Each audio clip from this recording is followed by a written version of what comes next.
Hola, salut à tous. Le top 10 Oricon des meilleures ventes de manga sur la semaine est là et ça va du 14 août au 20 août. C'est parti. En 10e position, on a Seitokai Nimohana Waru, top 4.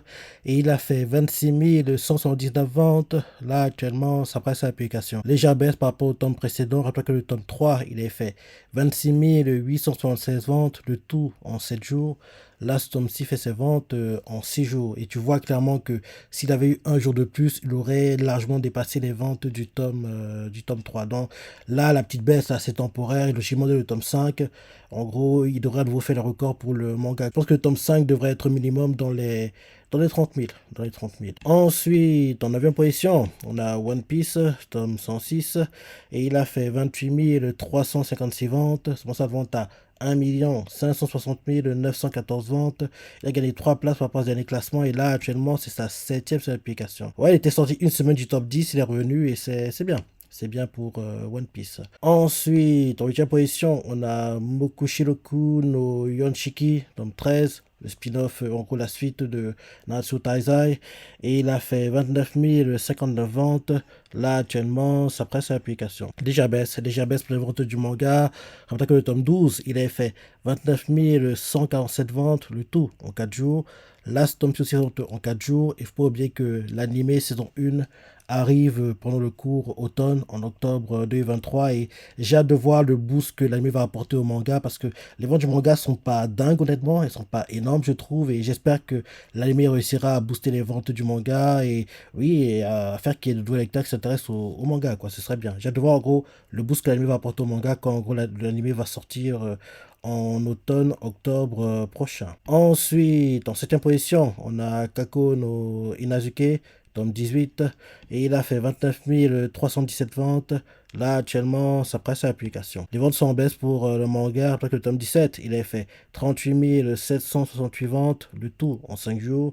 Là, ce tome 6 en 4 jours, et j'ai beaucoup aimé l'animé, hein. Et oui, j'espère qu'on aura une saison 2, hein. On sait toujours pas si on aura une saison 2 ou pas, mais j'espère vraiment qu'on aura une saison 2 parce que la 1 était très, très, très, très bien. En plus, il y a assez de contenu actuellement dans le manga pour une saison 2, donc ce serait vraiment bien qu'on ait une saison 2. Ensuite, en 6e position, on a Gekan Shoujo Dodake-kun, tome 15, et il a fait 30 955 ventes. Ça augmente son total de ventes à 65 288 ventes. Il a gagné 8 places par rapport au dernier classement. Et là, actuellement, ça donne sa publication. Rappelle-toi, la semaine dernière, c'était le tome 15 et sur l'unité qui était dans le top 10. Et le tome 15, ils sont simples. Celui-ci n'était pas dans le top 10. Donc, en gros, comme tu le sais, ce tome a une édition limitée. Et sur limitée, justement, est classé 30e et a fait 13 519 ventes. Nous avons à 73 765 ventes. Il a perdu 26 places par rapport à ce dernier classement. Et là, actuellement, c'est sa deuxième application. Et quand on fait le cumul des deux, en gros, on arrive à 139 053 ventes. Édition simple du tome précédent, parce que le tome précédent, avec une édition simple, était à 129 599 ventes, sachant que ce tome-ci fait ses ventes en 11 jours. Et le tome 14, elle fait ses ventes en 12 jours. Donc, oui, les ventes de ce tome sont bien. Elles sont bien. En gros, édition simple tout court. Oui, on voit clairement que c'est pas au niveau, mais il faut bien que comme l'édition limitée, donc les ventes sont compensées par l'édition limitée parce que les gens préfèrent plutôt acheter l'édition limitée parce qu'il y a plus de choses, entre guillemets, que l'édition simple. Donc, c'est pour ça que, oui, en première semaine, l'édition limitée elle faisait plus de ventes que l'édition simple. Donc, oui, le cumul des deux, c'est 139 053 ventes comparé au tome 14 qui avait seulement une édition simple qui était à 129 599 ventes. Ce tome-ci, 11 jours. Le tome précédent, 12 jours. Donc, c'est bien pour le manga. Ensuite, en 5e position, on a Jusqu'à la scène, tome 23, et il a fait 38 729 ventes, responsable de vente à 1 218 352 ventes. Il a gagné 3 places par rapport au dernier classement et là actuellement c'est sa 7e publication. 7 semaines d'affilée dans le top 10. Lui, il n'a pas fait comme One Piece qui est sorti une semaine, lui il est resté 7 semaines d'affilée dans le top 10. Donc c'est top, hein. C'est top. Et bien sûr, légère baisse pour les ventes, mais bon, c'est pas trop inquiétant, hein. Rappelez que le tome 22, il est fait 1 235 460 ventes et ce tome-ci fait 1 218 352 ventes. Et l'animé revient la semaine prochaine, en gros le 31. L'animé va reprendre parce qu'on a 3 semaines de coupure où il n'y a pas du tout d'épisode. Et dès la semaine prochaine, enfin l'arc Shibuya tant attendu va être adapté en animé et j'ai hâte de voir l'épisode. Ensuite, en 4e position, on a Drifters, tome 7, et il a fait 44 978 ventes, son mensuel de vente à 195 745 ventes. Il a perdu 3 places par rapport au dernier classement, et là, actuellement, ça donne sa application. Les ventes sont en baisse, hein. Baisse pour les ventes du manga, après que le tome 6, il a fait 324 653 ventes, le tout en 10 jours. Et rappelez-toi que ce tome-là, il était sorti en 2018, et ce tome-ci fait ses ventes en 11 jours. Donc, on voit clairement que beaucoup de lecteurs du manga, soit ne sont plus intéressés par le manga, soit ne sont pas au courant que le tome 7 est sorti. Parce que, oui, c'est un manga très populaire. En plus, l'anime n'avait pas boosté les ventes du manga.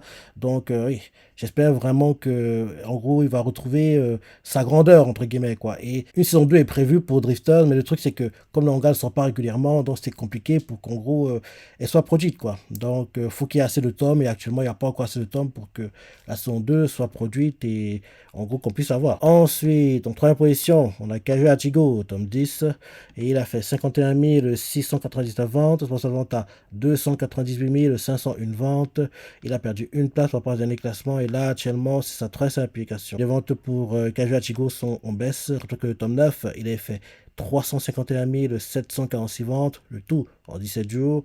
Là, ce tome sorti en 17 jours, et comme tu le sais, l'anime arrive au printemps 2024, et j'ai hâte de voir le boost qu'elle va apporter au manga, parce que logiquement, Kazuya Hachigo devrait être le meilleur vendeur cette année 2024. Parce que vu comment le manga performe sans animé, avec l'animé, ce sera la folie. Ce sera dingue, quoi. Il devra atteindre le million, en gros, en 2-3 semaines, quoi. Donc j'ai hâte de voir, en gros, ce boost-là. Mais on doit attendre l'année prochaine. Et logiquement, je pense que c'est lui qui devrait être le meilleur vendeur cette année 2024. On n'y est pas encore, mais on peut faire des prédictions comme ça, et je pense que Kaju a de bonnes chances d'être le manga de l'année 2024. Ensuite, en deuxième position, on a Chainsaw Man, tome 15, et il a fait 55 829 ventes, son vente à 315 333 ventes.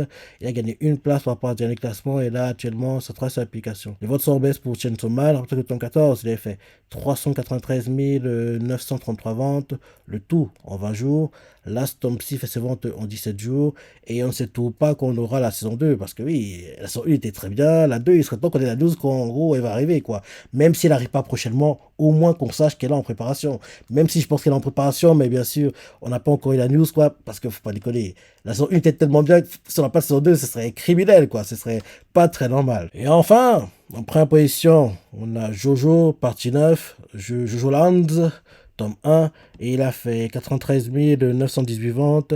Là, actuellement, ça presse sa application. Pour le moment, il n'est pas édité chez Delcourt Tonkam, mais logiquement, il devrait être édité là-bas, parce que les parties 8, 7 et précédentes, quoi, ont toutes été éditées chez Delcourt et Tonkam, quoi. Donc, en gros, pour le moment, il n'a pas d'éditeur français, mais je pense que quand, en gros, on sera au tome 3, 4, il doit y avoir une news comme quoi Jojo, partie 9, édité chez Delcourt Tonkam, comme les parties précédentes, quoi. Pour moi, il n'est pas édité chez Delcourt Tonkam, mais ça devrait être le cas, parce que, oui, en gros, ils vont continuer à garder le éditeur, quoi. Faut pas abuser.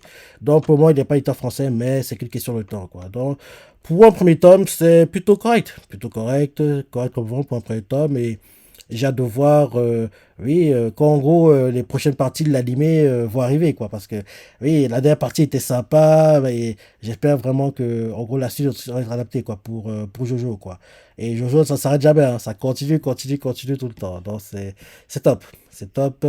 Voilà le top 10 des mangas sur la semaine. Maintenant, pour le top 10, tout au confondu, en première position, on a Jusqu'à la scène avec 160 041 ventes. Deuxième position, on a Oshiroko avec 158 427 ventes. Troisième position, on a Jojo partie 9 avec 93 918 ventes. Quatrième position, on a Kingdom avec 83 531 ventes. Cinquième position, on a Chainsaw Man avec 79 679 ventes. Sixième position, on a Blue Lock avec 79 602 ventes. Septième position, on a One Piece avec 72 946 ventes. Huitième position, on a Kazuya Hachigo avec 66 710 ventes. Neuvième position, on a Drifters avec 47 434 ventes. Et dixième position, on a Nozaki-kun avec 45 765 ventes. Dans ce top 10, c'est bien que Blue Lock soit assez bas par rapport à Oshinoko, mais c'est dommage que Dukasen soit devant parce que, oui, actuellement, Dukasen est tout devant Oshinoko dans le top 10. Hein, donc, qui fasse de meilleures ventes sur la semaine, ah, c'est pas, oui, c'est pas bien, quoi, entre guillemets, pour d'autres grands plans qui veulent que, oui, Oshinoko soit meilleur vendeur sur l'année, quoi. Mais le fait que Block soit, en gros, très en retrait, quoi, ça permet à Oshinoko de gagner des ventes, réduire l'écart. Et, oui, je pense que d'ici, logiquement, octobre, il devrait doubler Dukasen. Et d'ici fin octobre ou plus tard, doubler Blue Lock et être le premier et sécuriser sa place pendant les 2 semaines de novembre. Et derrière, en gros, on sera que les meilleurs vendeurs. Quoi. Donc, là, pour le moment, ça, il n'y est pas encore, mais il est en train de faire du chemin pour, en gros, les rattraper et les doubler. Quoi. Donc, c'est le plus important. C'est le plus important. Donc, oui, voir les ventes sur la semaine, bien sûr, la pensée, si t'es surpris, ton ressenti, laisse des commentaires, like et. Allez, salut!